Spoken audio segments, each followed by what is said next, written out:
오늘 이 말씀을 통해서 죄를 인정하는 것이 복입니다. 이 제목으로 지난주에 이어서 함께 말씀을 나누겠습니다.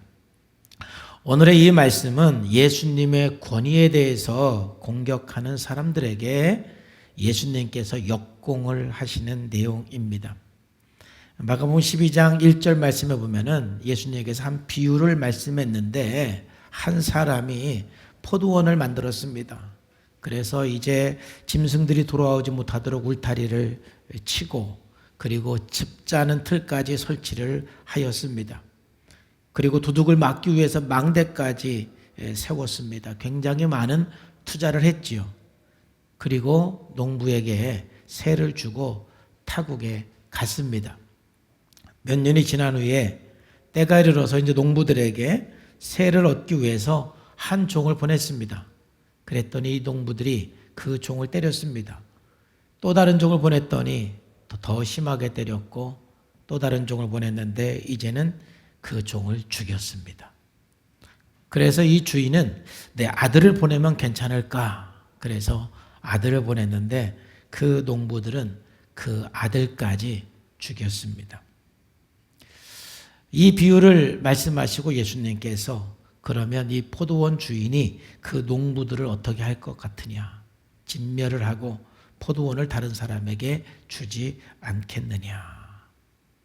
말씀하시면서 예수님 자신이 십자가에 죽으시고 부활하심으로 교회의 머릿돌이 될 것을 또 마지막으로 예언하시고 이 말씀을 마무리하십니다.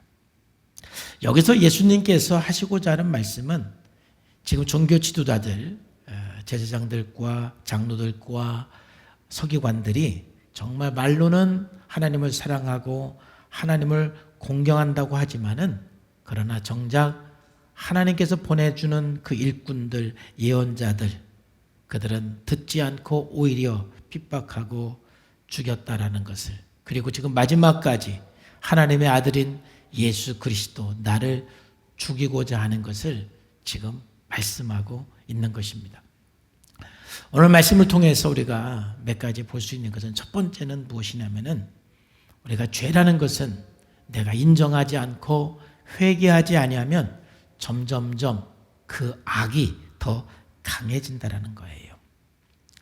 그래서 우리가 12단계를 배우면서 날마다 내 죄를 자각하고 인정하고 하나님 앞에 십자가 앞에 나가는 것이 매우 중요한 것은 그렇게 함으로 우리의 죄를 죽이는 것입니다. 내 안의 죄를 약화시키고 죄를 죽이는 거예요. 그래서 철저하게 나의 죄를 인정하고 회개할 때 내 죄는 죽게 되지만은 그러나 인정하지 않고 회개하지 않으면 내 안에 있는 쓴뿌리, 내 안에 있는 죄는 점점점 더 강해진다는 사실이에요. 오늘 본문 말씀에 보면은 이 주인이 이제 세를 받기 위해서 한 종을 보냈더니 처음에는 어떻게 했어요? 심히 때렸어요. 그랬더니 이 주인이 다른 종을 보냈죠. 그랬더니 이번에는 머리에 상처를 내고 능욕을 했어요. 주인이 또 다른 종을 보냈어요. 그랬더니 어떻게 했습니까? 이제는 죽였어요. 그래서 결국 이 주인이 당신의 아들을 보냈어요. 그랬더니 이번에는 그 아들까지도 죽였어요. 한번 여러분들이 3절과 4절과 5절과 8절을 보면은 점점 이 사람들의 악이 더 강해지는 걸 볼 수가 있어요. 처음에는 그냥 어떻게 했어요? 심히 때렸어요. 두 번째는 어떻게 했어요? 머리를 상하게 하고 능욕을 했어요. 사람이요, 가장 기분 나쁜 것은 머리 맞는 것입니다. 그렇잖아요? 뺨을 때리고 머리를 상하게 하고 이게 가장 능욕을 받는 거예요. 그러니까는 아마 두 번째 종을 보냈을 때는 그렇게 머리를 때리면서 말로써 굉장히 무시하고 능욕하는 그 일을 한 거예요. 그랬더니 이 주인이 또 다른 종을 보냈는데 이제는 더 강해졌습니다. 이제는 어떻게 했어요? 죽였어요. 능욕하는 것도 모자라서 이제는 죽였어요. 이 주인이 고민을 하다가 결국은 아들까지 보냈죠. 그랬는데 이 아들은 죽이고 그 시신까지 포도원 밖으로 내버렸어요. 사람의 악이 점점 강해지는 것을 우리가 볼 수가 있어요. 우리나라 속담에도 바늘도둑이 소도둑이 된다라는 말이 있어요. 그 나쁜 버릇을 내버려 두면 나중에는 점점 그 죄가 증가된다라는 것이죠. 여러분, 살인도 작은 분노로부터 시작하는 거예요. 처음에는 작은 분노였는데 그 분노를 마음에 품고 살면은 그 품었던 분노가 다음에는 살인까지 될 수도 있어요. 그래서 너희가 죄를 짓되 그 분을 마음에 품지 말라 그랬잖아요. 분을 낼 수 있지만 품으면 안 되는 것이, 그러면 점점점 그 분노가 강해지기 때문에 그래요. 여러분, 순전한 기독교를 쓴 C.S. 루이스가 이런 말을 했어요. 선과 악은 복리로 증가한다라는 거예요. 선도 내가 행하면 그게 복리로 증가하고, 악도 내가 행하면 그게 복리로 증가한다라는 거예요. 누군가에게 내가 친절을 베풀면 베풀수록 더욱더 나는 더 친절한 사람이 되고 선한 사람이 된다라는 거예요. 그러나 누구에게 부정적인 말을 하고 상처를 주는 그런 생각을 해서 또 말을 하고 행동을 하면은 내 안에 악이 복리로 증가한다라는 거예요. 그래서 C.S. 루이스가 이렇게 말을 했어요. 그러므로 영혼의 내부, 우리 마음이죠. 우리 마음에, 우리 중심에 있는 긍정적인 것과 부정적인 것이 있어요. 여러분들이 교회에 대해서 긍정적이고 부정적인 게 있죠. 저에 대해서도 긍정적인 게 있고 부정적인 게 있죠. 여러분, 남편이나 아내에 대해서도 긍정적인 것이 있고 부정적인 것이 있죠. 여러분, 부모님에 대해서도 긍정적인 것이 있고 부정적인 것이 있죠. 우리 마음에는 그 어떤 대상이나 어떤 상황에 대해서 긍정적인 것이 있고 부정적인 것이 있는데, 무엇을 드러내느냐에 따라서 종국에는 천국과 지옥으로 나뉜다라는 거예요. 이게 무슨 말이에요? 내 안에 긍정적인 것을 드러내면은 그게 복리로 증가해서 천국이 된다라는 거예요. 그런데 내 안에 부정적인 것을 드러내면 그게 복리로 증가가 돼서 지옥이 된다라는 거예요. 그러니까 여러분, 내 안에 있는 쓴뿌리를 자각을 하고 그것을 인정하고 십자가 앞에 나가는 것이 중요합니다. 그리고 그것을 멈추는 것이 중요합니다. 그리고 내 안에 긍정적인 성품을 끊임없이 훈련을 해서 긍정적인 성품에 내 안에서 나갈 때 그게 복리로 증가돼서 우리 관계가 천국이 되는 것이고 우리의 삶이 천국이 되는 것이고 우리의 가정이 천국이 되는 거예요. 그러므로 여러분의 쓴뿌리를 인정하고 누구에게 부정적인 생각이나 부정적인 말을 하는 것을 멈추시기를 주님의 이름으로 축복합니다. 여러분, 옆에 있는 사람에게, 여러분 가족들 함께 예배하는데 여러분 옆에 있는 사람에게 인사합시다. 우리 부정적인 것 멈춥시다. 부정적인 말을 멈춥시다. 멈추셔야 돼요. 복리를 증가하게 돼 있어요. 여러분, 지금 함께 예배하는 우리 초등학생도 있고 중학생도 있는데 혹시 엄마 아빠에 대해서 불만이 있으면 멈추시기를 바랍니다. 멈춰야 돼. 그걸 안 멈추면은요, 그게 복리의 증가가 되는 거예요.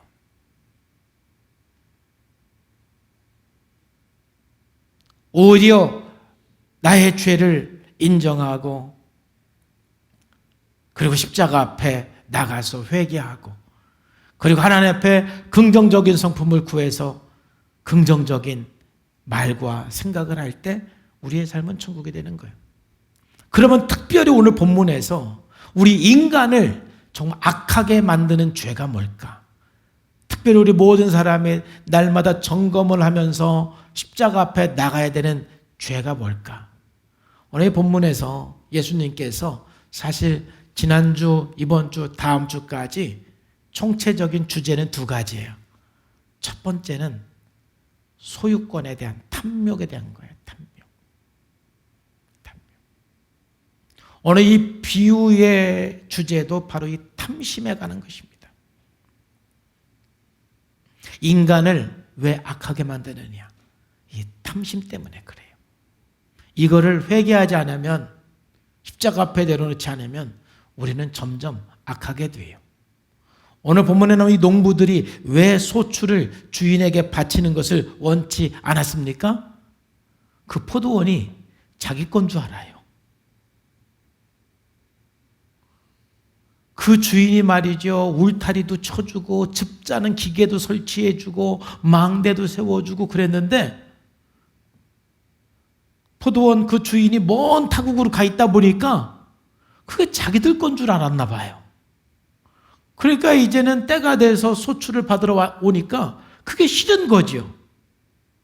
말도 안 되는 그런 탐심이 생긴 것이죠. 여러분, 나중에 아들을 보냈는데 아들을 왜 죽였을까요? 아마 이 농부들은 그 아들이 왔을 때 주인에게 뭔가 병고가 생긴 것 같다. 그러니까 저 아들이 와서 정리하려고 온 것 같다. 이렇게 생각을 한 거예요. 그래서 저 아들을 죽이면 이게 우리께 된다. 이 말은 뭐냐면은 그 당시의 법도요, 일정 기간 동안 땅 주인이 없으면 그 땅을 소작한 사람의 소유가 된다라는 거예요.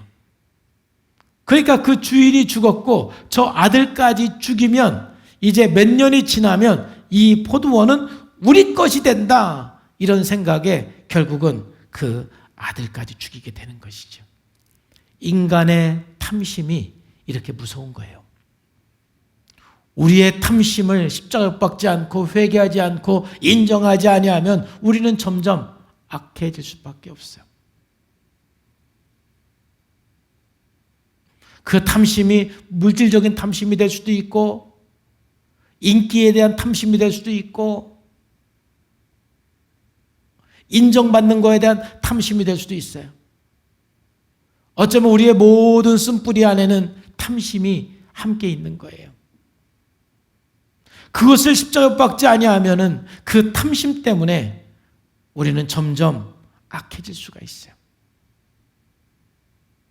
탐심은요, 우리로 하여금 염려와 두려움을 더 강하게 만들기도 해요. 왜냐하면 주인이 하나님이 아니라 나라고 생각을 하기 때문에 내가 더 확장시켜야 나가야 되고 내가 지켜야 되고 보호해야 되고 하기 때문에 여러분 점점점 염려와 두려움이 생기는 거예요. 그렇기 때문에 우리는 이 탐심을 버리기 위해서 여러분 좀 더 헌신을 해야 될 줄로 믿습니다. 우리의 헌신된 삶을 통해서 우리의 탐심을 버려야 돼요. 여러분 재능을 하나님께 쓰시고 또 여러분들의 모든 가지고 있는 건강을 가지고 하나님 앞에 사용하시기를 주님의 이름으로 축복합니다. 여러분의 것이 아니에요. 하나님의 거예요.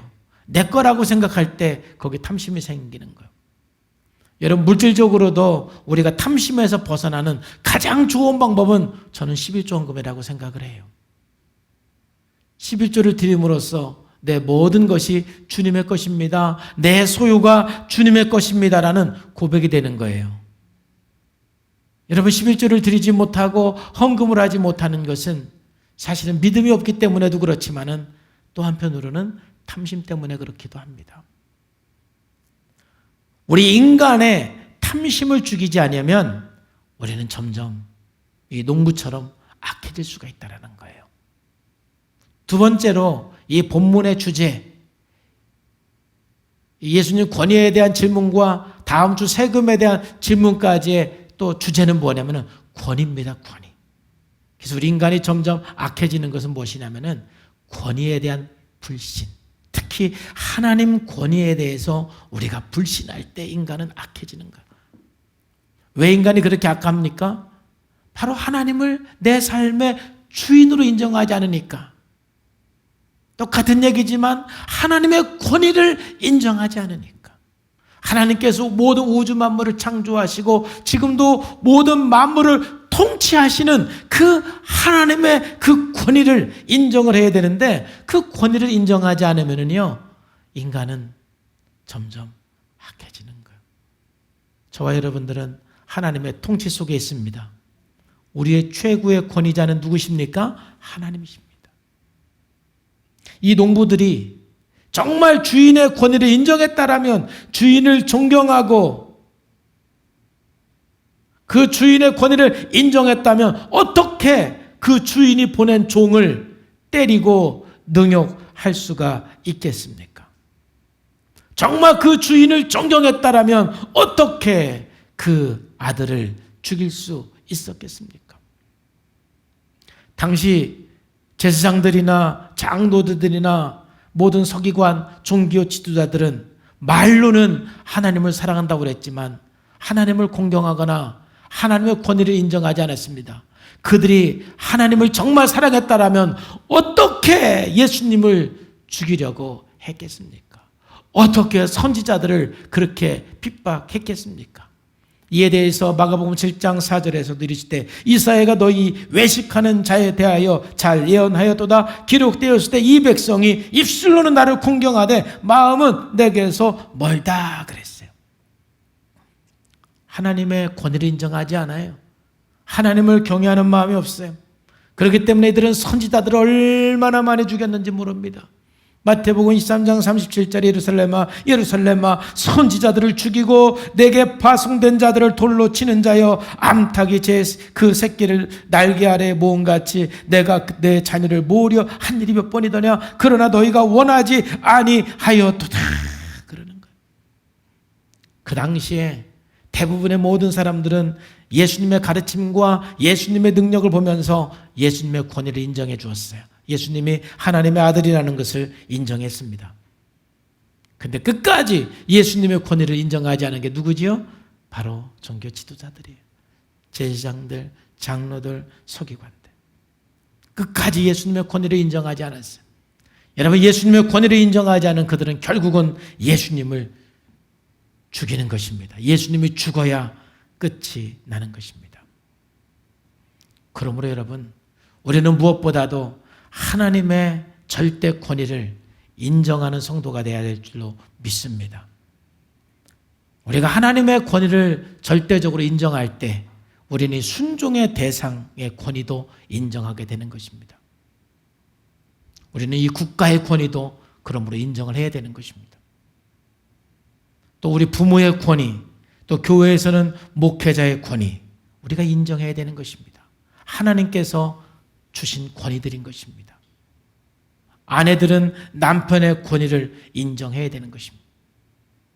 하나님의 권위를 인정하는 사람들은 바로 이 사람의 그 권위, 나에게 어떤 순종의 대상으로 하나님께서 보내준 그 권위자들의 그 권위를 인정하는 것입니다.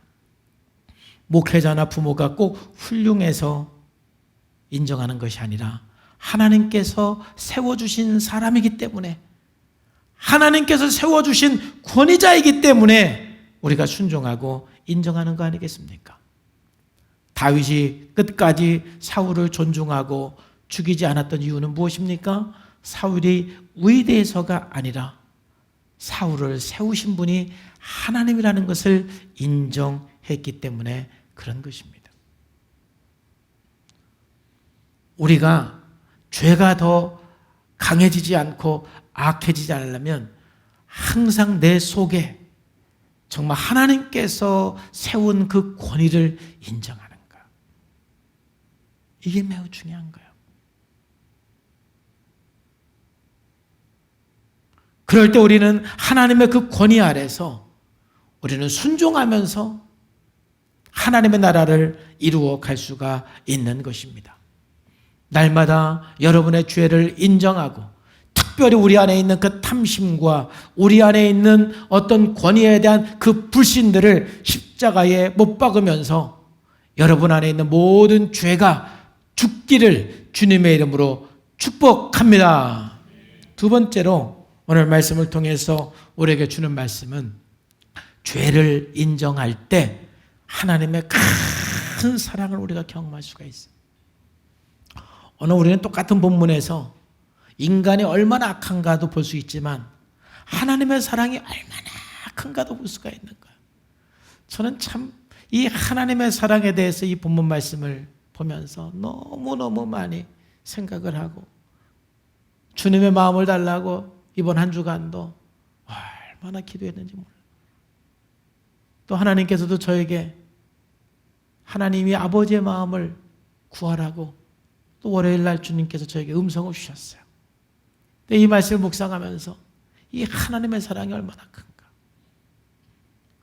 여러분, 이제는 이 농부들이 이 종들을 때리고 능욕하고 죽인 거에 초점을 맞추지 말고 계속 다시 보내는 그 주인의 초점에 한번 맞춰보세요. 저 같으면, 여러분 같으면 내가 때가 돼서 소출을 받으려고 종을 보냈는데 심히 때려서 보냈어요. 그러면 어떻게 하겠어요? 바로 이제 신고해야죠. 공권력을 사용해서 가야 되는데 또 다른 종을 보내는 거예요. 그랬는데 이번에는 더 심하게 능욕하고 머리를 상하게 했어요. 이 정도면 이제 사실 끝난 거 아니에요?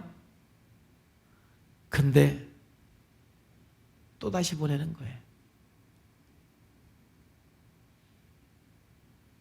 또 다른 종을 보냈는데 이번에는 세상에 그 종을 죽였어요.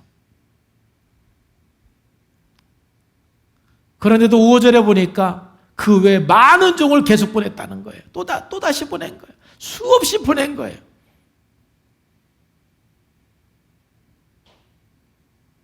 어쩌면 이제 종이 다 죽었던 것 같아요.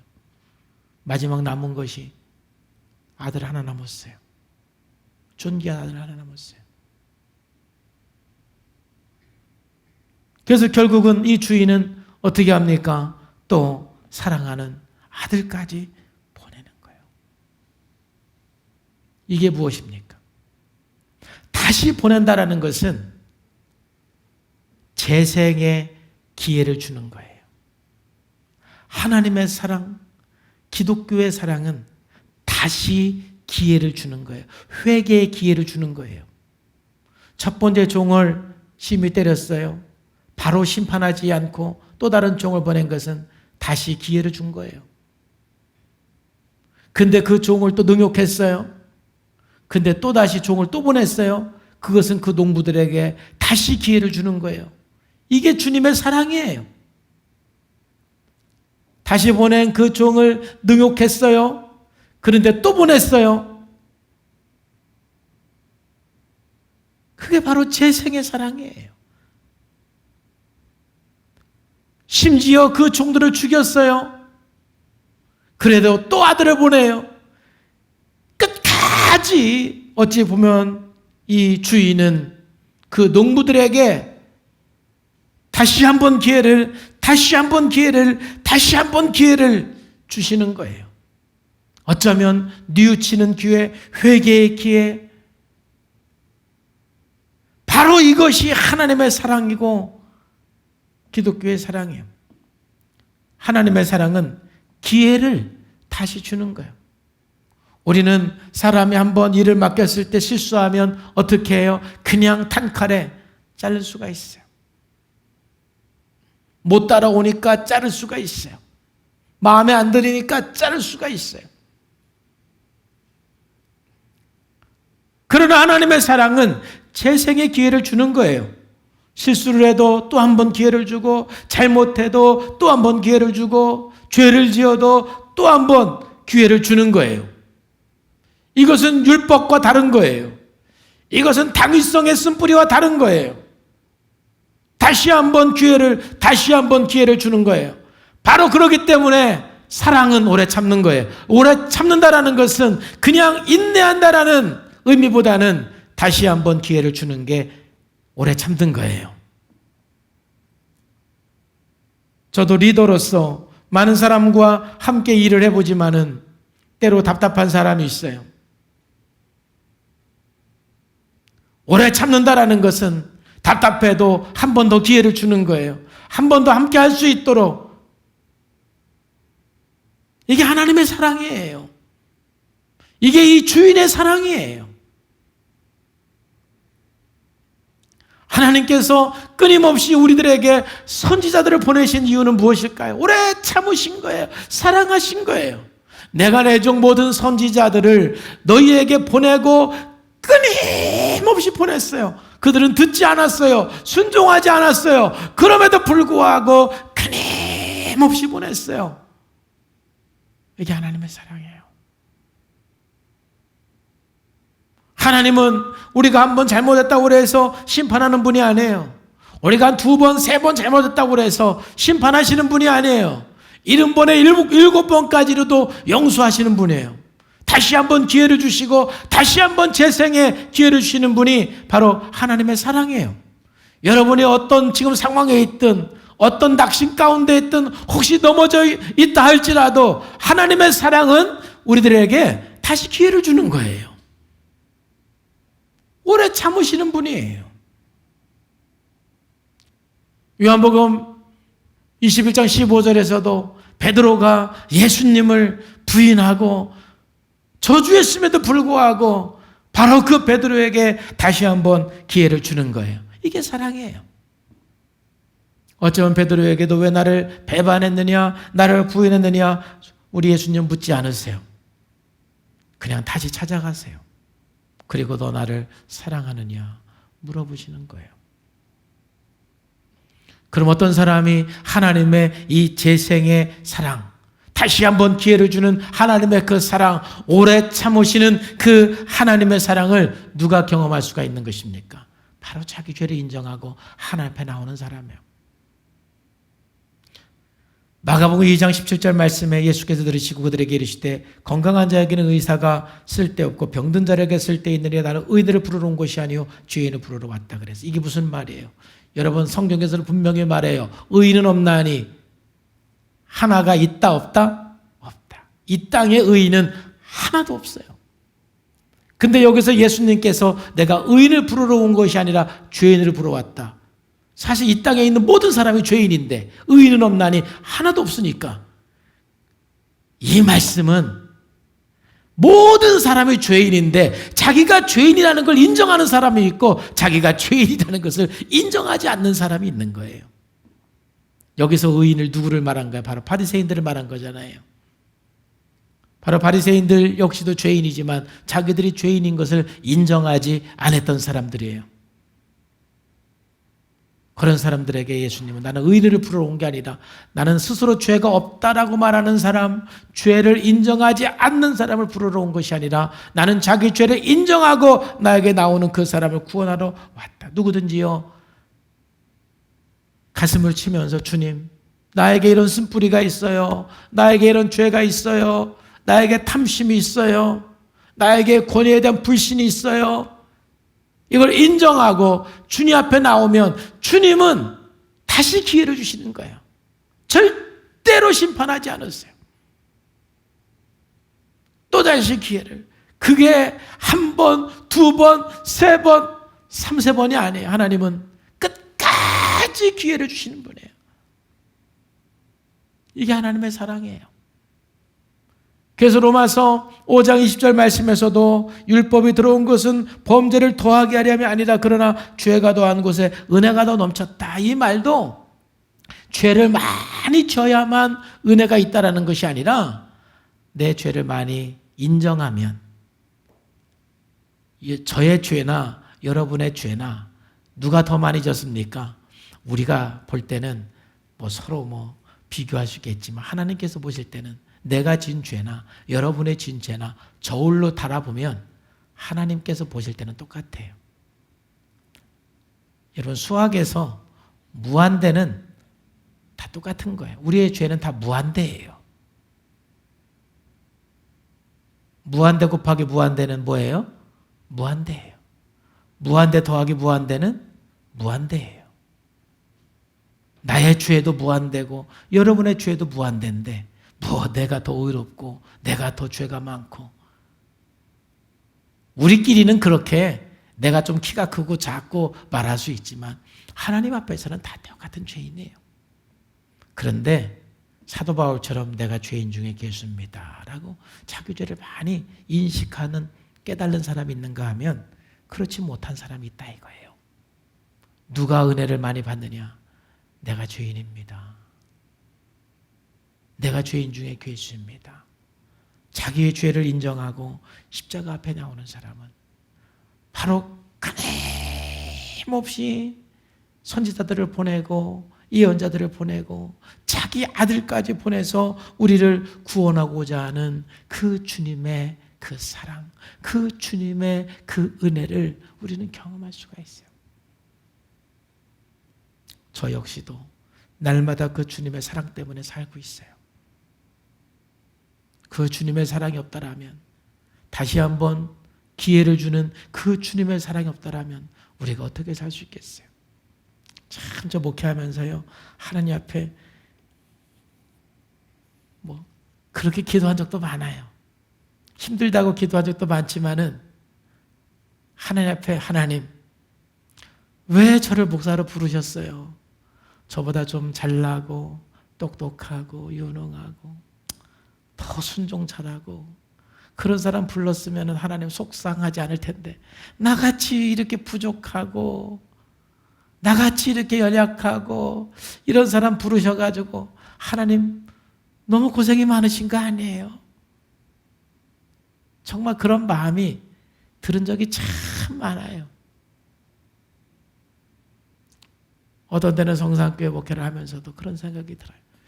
성산교회 담임 목사가 내가 아니고 나보다 더 훌륭한 사람이었으면 얼마나 더 좋았을까, 이런 생각을 할 때도 있어요.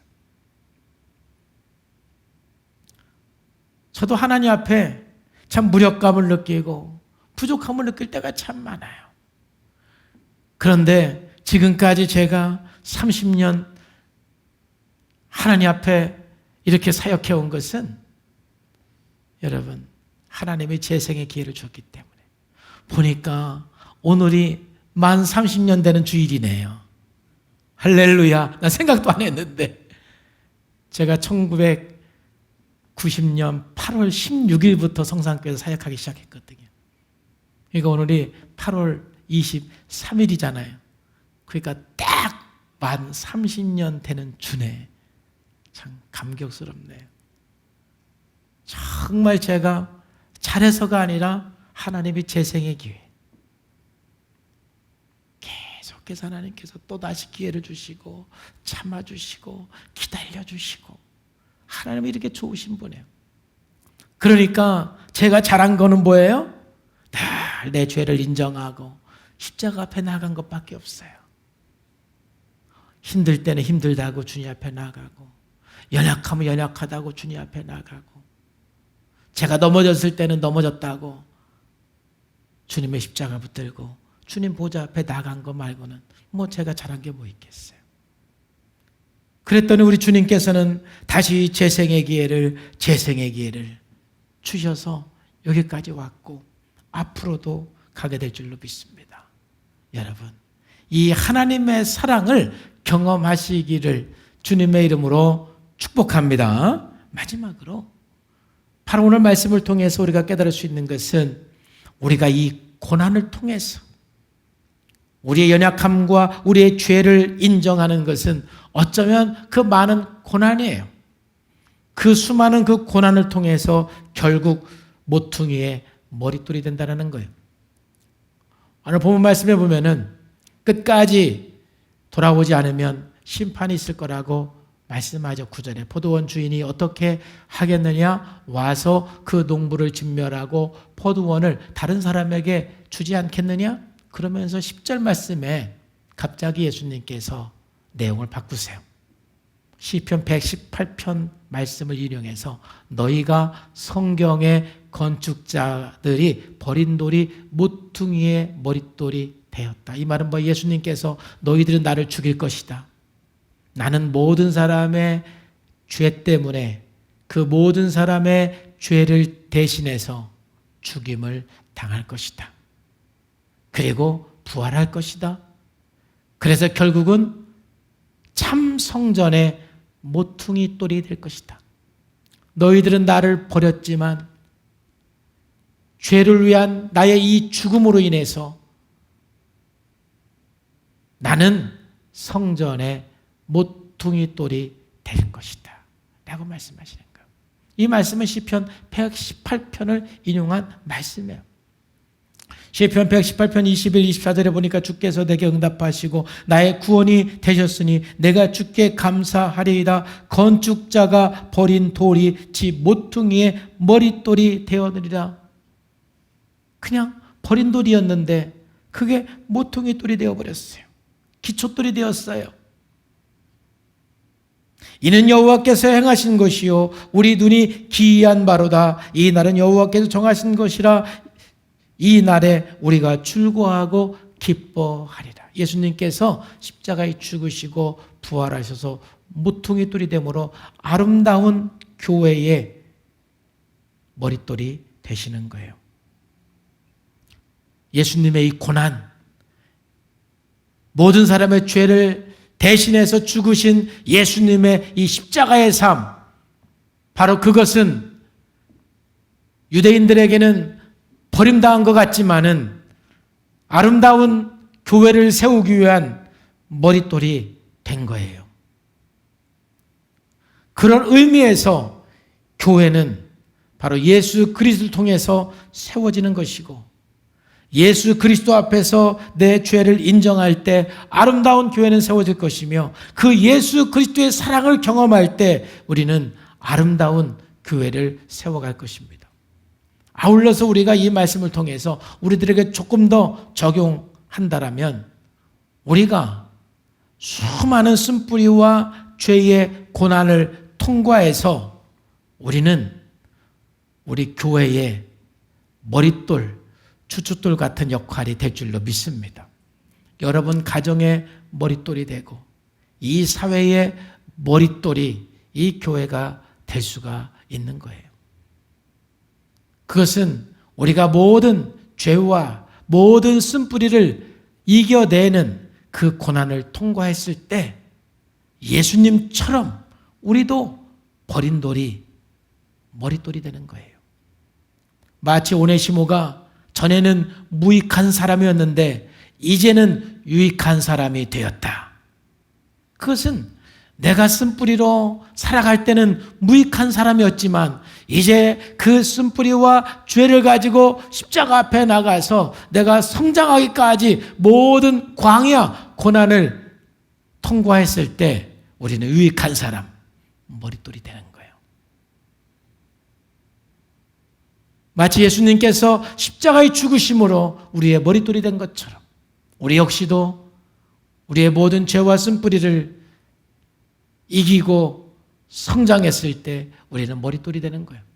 그렇기 때문에 야고보서 1장 3절 4절에서 내 형제들아 너희가 여러 가지 시험을 당하거든 기쁘게 여기라. 왜 그래요? 바로 그 시련을 통해서 우리 안에 있는 죄를 죽일 수가 있는 거예요. 내가 온전해질 수가 있는 거예요. 예수님 닮아갈 수가 있는 거예요.